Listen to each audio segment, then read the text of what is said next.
नमस्कार, दिन भर के अंतर्राष्ट्रीय खबरों पर आपका स्वागत है। आज की सबसे बड़ी खबर सामने निकल के आ रही है, जहां जल्द ही पीएम मोदी यूक्रेन विजिट पर जाने वाले हैं। लेकिन यूक्रेन का भारतीय नौसेना से वो कौन सा लिंक है जिसकी वजह से पीएम मोदी की ये विजिट और भी ज्यादा इंपॉर्टेंट हो जाती है। आज की इस वीडियो में भारत से इजराइल, लेबनान, ईरान, सऊदी अरब, साथ ही इंडियन डिफेंस से जुड़ी हुई कुछ इंपॉर्टेंट अपडेट्स हम आपको बताने वाले हैं। यदि आपको हमारी ये सीरीज पसंद आ रही है तो इसे लाइक और चैनल को सब्सक्राइब जरूर करें। जहाँ सबसे पहली और इम्पोर्टेंट अपडेट की बात की जाए, पीएम मोदी जल्द ही यूक्रेन विजिट पर जाने वाले हैं, जिसके दो मायने हैं। पहला मायना कि भारत एक तरीके से मीडिएटर का काम करना चाहता है ताकि रशिया यूक्रेन वॉर को जल्द से जल्द खत्म किया जा सके, और भारत इसमें काफी हद तक सफल होने वाला है, ऐसा कई एक्सपर्ट्स का मानना है। लेकिन अगर बात की जाए यूक्रेन का भारतीय नौसेना से लिंक की, तो आपको बता दें भारतीय नौसेना में कई ऐसे युद्धपोत तैयार किए जा रहे हैं जिसमें इस्तेमाल होने वाले जो गैस टरबाइन इंजन हैं, ये भारत लंबे समय से यूक्रेन से इंपोर्ट करता आ रहा है। और सिर्फ गैस टरबाइन इंजन नहीं, बल्कि आज भी हमारे पास जो गैस टरबाइन इंजन है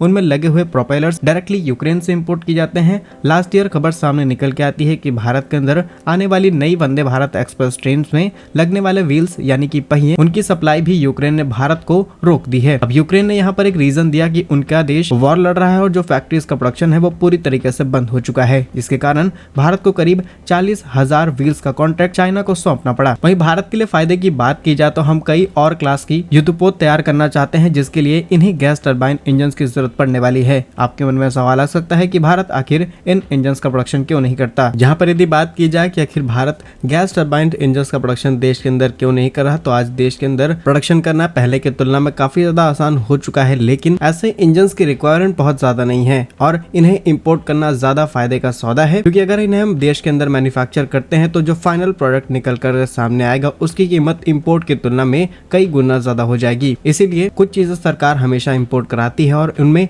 गैस टरबाइन इंजन्स को भी शामिल किया गया है। जहां यूक्रेन हमें काफी ज्यादा डिस्काउंटेड प्राइस पर ऐसे इंजन्स प्रोवाइड कर रहा था, इसीलिए लंबे समय से हम इन्हें इंपोर्ट करा रहे थे। लेकिन रशिया यूक्रेन वॉर शुरू होते ही ये इंजन भारत में आने से रुक गए हैं। इसीलिए पीएम मोदी का यहाँ जाना दोनों ही तरफ से भारत के लिए फायदेमंद रहेगा। पहली चीज कि रशिया यूक्रेन वॉर अगर रोका जाता है तो इससे डेफिनेटली जो ग्लोबल इन्फ्लेशन है और जो वॉर की सिचुएशन है इसे कंट्रोल किया जा सकता है। इसके बाद भारतीय नौसेना को मिलने वाले इंजन की सप्लाई डायरेक्टली की जा सकती है। फिलहाल इस पर आपका क्या ओपिनियन है, हमें कमेंट्स में जरूर बताइएगा। नेक्स्ट इंपॉर्टेंट अपडेट की बात की जाए तो भारत और सऊदी अरब से सामने निकल के आ रही है, जहां पर दोनों देशों ने अब फाइनली हाई लेवल मीटिंग्स करनी शुरू कर दी है ताकि जो प्राइवेट इन्वेस्टमेंट है वो डायरेक्टली दोनों देश एक दूसरे के अंदर कर पाए। जहां रिसेंटली रिपोर्ट्स के मुताबिक भारत और सऊदी अरब के बीच में प्राइवेट इन्वेस्टमेंट को लेकर के एक हाई लेवल टास्क फोर्स की पहली वर्चुअल मीटिंग की जा चुकी है। इसमें किस तरीके से सऊदी अरब भारत के अंदर नई refineries, petrochemical plant, renewable energy, telecom और तमाम जो प्राइवेट सेक्टर है उसमें किस तरीके से भारत में इन्वेस्टमेंट कर सकते हैं, इस पर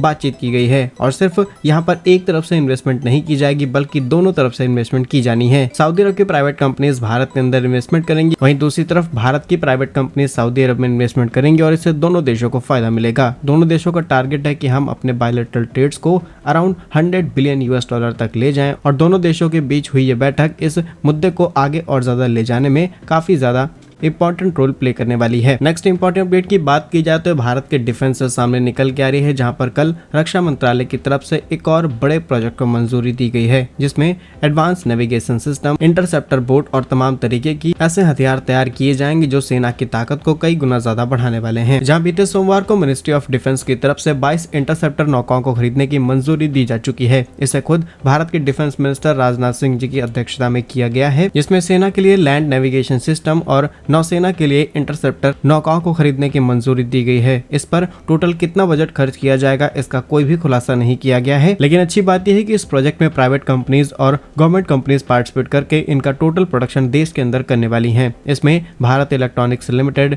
डीआरडीओ और तमाम देश की संस्थाएं शामिल होंगी। जानकारी के लिए आपको बता दें कि 22 इंटरसेप्टर नौकाएं भारत के लिए बहुत इंपॉर्टेंट होने वाली है, क्योंकि भारत का जो हिंद महासागर सेक्शन है बहुत बड़ा है। लगातार चाइना के स्पाई शिप यहाँ से गुजरते रहते हैं। दुनिया का काफी बड़ा बायलैटरल ट्रेड इसी रूट से किया जाता है। भारत को यहाँ पर मॉनिटरिंग करने में कई बार दिक्कतों का सामना करना पड़ता है, इसलिए इन 22 इंटरसेप्टर नौकाओं की मदद से medical, emergency, coastal monitoring, patrolling और स्पेशल ऑपरेशंस, इसके अलावा सेफ्टी और डिजास्टर मैनेजमेंट में भी हेल्प ली जा सकती है। नेक्स्ट इंपॉर्टेंट अपडेट की बात की जाए तो समुद्र में भारत अब अपनी ताकत को और ज्यादा बढ़ाने जा रहा है। इसका मतलब ये है कि जल्द ही भारतीय नौसेना की पनडुब्बी फ्लीट के अंदर 3 और कलवारी क्लास की अटैक सबमरीन्स को शामिल किया जाएगा। फिलहाल इस चीज को लेकर करके हाई लेवल मीटिंग्स शुरू की जा चुकी हैं। इसमें मिनिस्ट्री ऑफ डिफेंस, फाइनेंस और कुछ प्राइवेट प्लेयर्स पार्टिसिपेट करने वाले हैं, जिससे ये क्लियर किया जा सके कि एग्जैक्टली अभी क्या रिक्वायरमेंट है देश के अंदर और इन्हें किस तरीके से प्रोड्यूस किया जाए, जिससे हम इसका जो मैक्सिमम प्रोडक्शन है उसे डोमेस्टिकली ही कर पाएं। जहां इस प्रोजेक्ट को इसीलिए इंट्रोड्यूस कराया जा रहा है कि चीन और पाकिस्तान लगातार समुद्र में अपनी ताकत को बढ़ाने में लगे हैं। ऐसे में भारत पीछे नहीं रह सकता, क्योंकि हमारा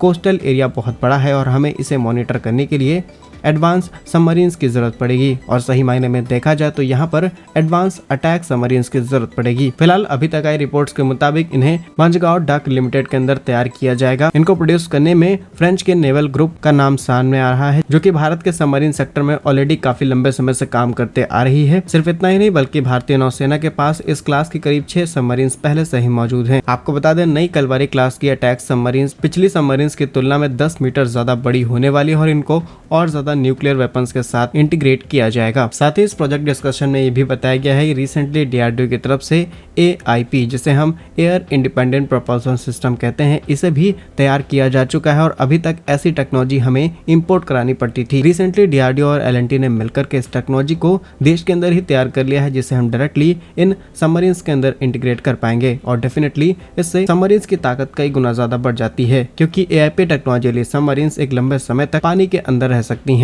किसी भी दुश्मन को इनकी भनक तक नहीं लगती और ये आसानी से बहुत लंबे समय तक पानी के अंदर रह सकती हैं। फिलहाल इन नई सबमरीन्स के अंदर लेड एसिड बैटरीज नहीं बल्कि लिथियम आयन बैटरीज लगाई जाएंगी, जो कि न सिर्फ पावर में ज्यादा होती हैं बल्कि वेट में काफी ज्यादा कम होती हैं, जिससे सबमरीन्स में और ज्यादा स्पेस मिल पाएगा और इसके वेट को कम से कम आसानी से रखा जा सकता है। इस नई सबमरीन्स के अंदर बेहतर नेविगेशन सिस्टम, कम्युनिकेशन सिस्टम, सब कुछ एडवांस क्वालिटी का लगाया जाएगा, लेकिन इन सभी चीजों का प्रोडक्शन देश के अंदर ही किया जाएगा। नेक्स्ट इंपॉर्टेंट अपडेट की बात की जाए तो ये इजराइल और लेबनान के बीच से सामने निकल के आ रही है, जहां कल ही खबर सामने निकल के आती है कि हिजबुल्लाह की तरफ से एक अटैक किया गया है इजराइल की एक फुटबॉल ग्राउंड पर, जिसमें करीब 12 बच्चों ने अपनी जान गंवा दी है। ये बच्चे 10 से 12 साल की उम्र के थे और ये अटैक एक ऐसे समय में किया गया है जब इजराइल के प्राइम मिनिस्टर अमेरिका विजिट पर गए हुए थे। एक तरीके से इजराइल को वार्निंग दी जा रही थी हिजबुल्लाह या फिर कहें लेबनान की तरफ से कि आप अगर अमेरिका की तरफ टिल्ट होते हैं तो डेफिनेटली हम आपको काफी बड़े डैमेज कर सकते हैं। और इस बड़ी दुर्घटना के बाद इजराइल पूरी तरीके से एक्टिवेट हो चुका है। वो जल्द ही लेबनान के ऊपर